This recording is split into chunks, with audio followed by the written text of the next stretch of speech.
Hello friends, नमस्कार। तो स्वागत है आपका अपने YouTube channel Aparna GS classes में। तो दोस्तों इस वीडियो में हम साइंस से जुड़ी हुई 40 प्रश्नों की श्रृंखला है ये, तो काफ़ी इम्पोर्टेंट है और हम इसे 10 मिनट के आसपास ही 40 प्रश्नों की प्रैक्टिस कर लेंगे, तो आपका ज़्यादा समय वेस्ट नहीं होगा। तो आइए देखते हैं, स्टार्ट करते हैं। संघ का डेटा 3 उपसंघीय में विभाजित किया गया है, जो कौन से हैं? तो ऑप्शन देखते हैं, यूरोकार्डेटा या ट्यानिकिटा। दूसरा है सेफेलोकार्डेटा, बट्रीब्रेटा, उपर्युक्त में से सभी। तो इसका जो राइट आंसर हो जाएगा, उपर्युक्त में से सभी संघ कार्डेटा तीनों जो उपसंघों में विभाजित किया गया है, ये उपर्युक्त तीनों यहाँ पे सही आंसर होंगे। तो नेक्स्ट प्रश्न देखते हैं फ्रेंड्स। जिबरेलिन क्या है?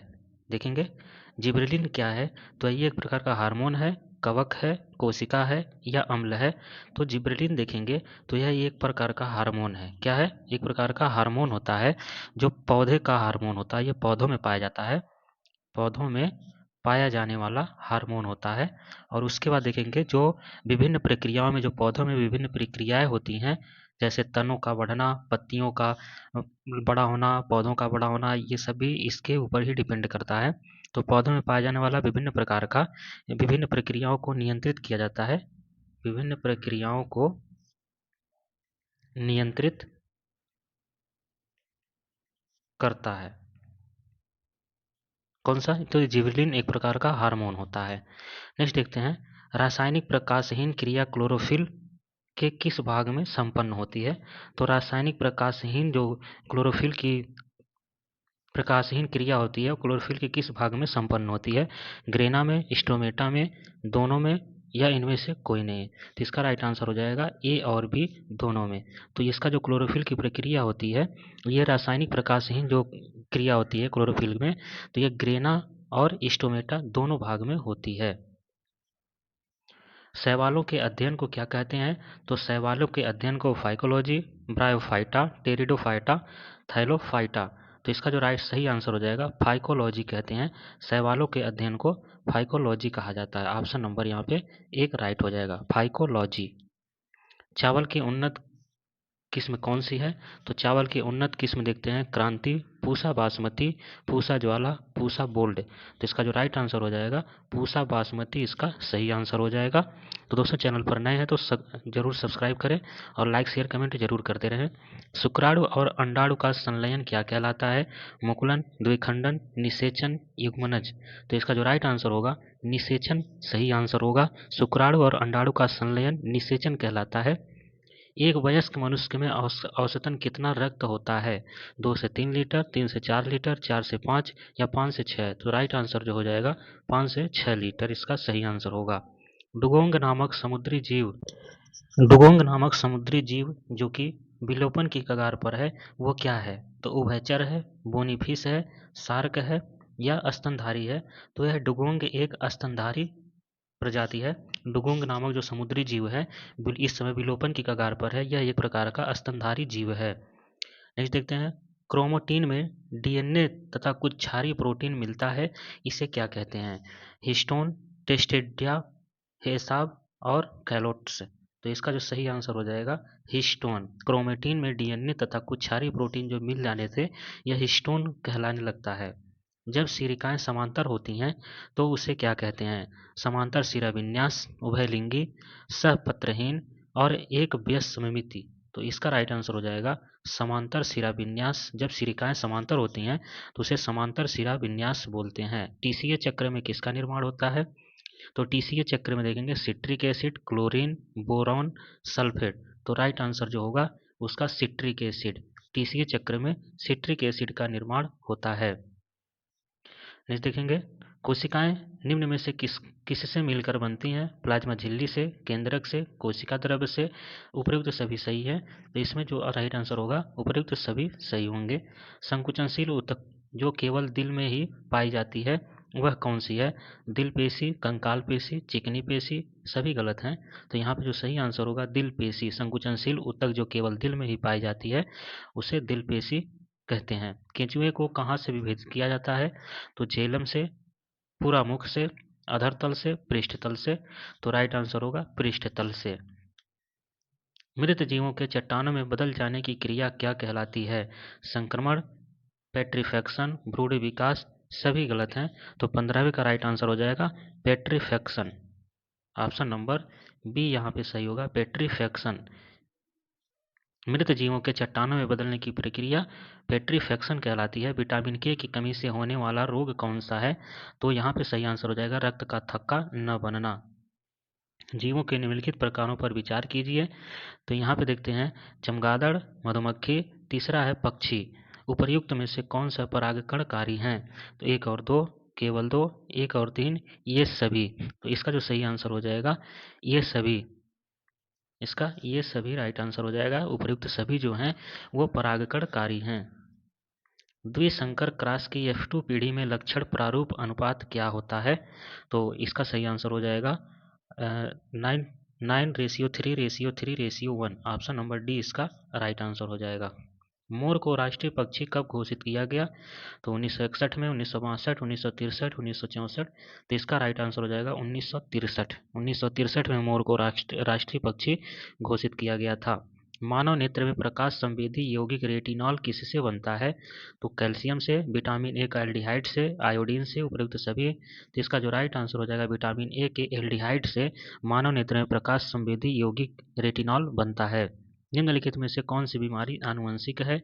हीमोफीलिया, फिनाइल कीटोन्यूरिया, दात्र कोशिका रक्त न्यूनता, उपर्युक्त सभी। तो जो सही आंसर होगा उपर्युक्त सभी इसका राइट आंसर हो जाएगा। पुमंग तथा जायांग क्या है? तो पुमंग तथा जायांग उत्सर्जन अंग है, पाचन अंग है, अलैंगिक अंग है या लैंगिक अंग है? तो इसका राइट आंसर हो जाएगा लैंगिक अंग। Option number D. निम्नलिखित कथनों पर विचार कीजिए। हेपेटाइटिस बी HIV एड्स की तुलना में कई गुना अधिक संक्रामक है। हेपेटाइटिस बी यकृत कैंसर उत्पन्न कर सकता है। उपरोक्त कथनों में से कौन से कथन सही हैं? केवल 1, केवल 2, 1 और 2, न तो 1 न तो 2। तो इसका जो सही आंसर हो जाएगा 1 और 2, यहाँ पे दोनों सही होगा। इनमें से कौन सी फसल अंगेती अंगमारी से प्रभावित होती है? तो दोस्तों क्वेश्चन आपको बहुत ही नए देखने को मिल रहे होंगे। तो नए क्वेश्चन अगर देखने को मिल रहे हैं तो समझ लीजिए बहुत ही आपके लिए अच्छा है, लाभदायक होगा, क्योंकि ऐसे प्रश्न हम देख नहीं पाते, तो इसलिए एग्जाम में हमें डायरेक्ट मिलते हैं तो बहुत ही हमें कठिन प्रतीत होता है। तो अक्सर अच्छा ये होगा कि आप लोग नए क्वेश्चन को यहीं से देखकर चलेंगे। तो आइए फ्रेंड्स इसमें देखते हैं कौन सी फसल अंगेती अंगमारी से प्रभावित है। आलू, धान, गन्ना, गेहूं। तो इसका राइट आंसर हो जाएगा आलू। यहाँ पे ऑप्शन नंबर ए इसका राइट आंसर हो जाएगा। नेक्स्ट देखते हैं पत्तियों पर सिरा तथा सिरिकाओं के विन्यास को क्या कहा जाता है? जालिका सिरिकाओं, सिरा विन्यास, सूल, प्रतान। तो इसका राइट आंसर हो जाएगा सिरा विन्यास। सिरा विन्यास यहाँ पे राइट आंसर हो जाएगा। नेक्स्ट देखते हैं निम्न में से किस रोग के वाहक मच्छर नहीं है? मलेरिया, टाइफाइड, डेंगू, फील पाँव। तो राइट आंसर जो होगा टाइफाइड। टाइफाइड के वाहक मच्छर नहीं होते हैं। समानांतर शिराविन्यास प्रायः किस तरह के पौधों में मिलता है? अधोवर्ती, कल्किस, एक बीज पत्री पौधों में, कोरोला में। तो राइट आंसर होगा एक बीज पत्री पौधों में। पत्तियों पर सिरा तथा सिरिकाओं के विन्यास को क्या कहते हैं? जालिका सिरिकाओं, सिरा विन्यास, सूल, प्रतान। तो यहाँ पे राइट आंसर हो जाएगा सिरा विन्यास। तने का कार्य क्या होता है?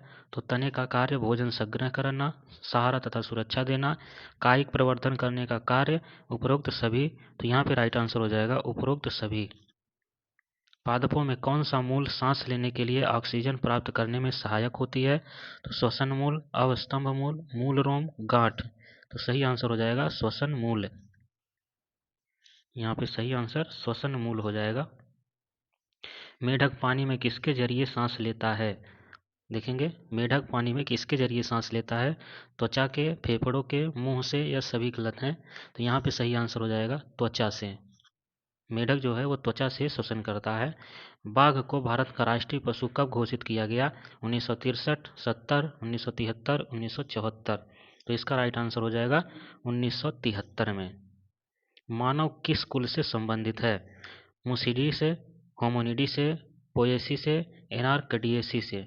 इसका राइट आंसर हो जाएगा होमोनिडी से मानव कुल संबंधित है, होमोनिडी। गेहूं का जैविक नाम क्या है?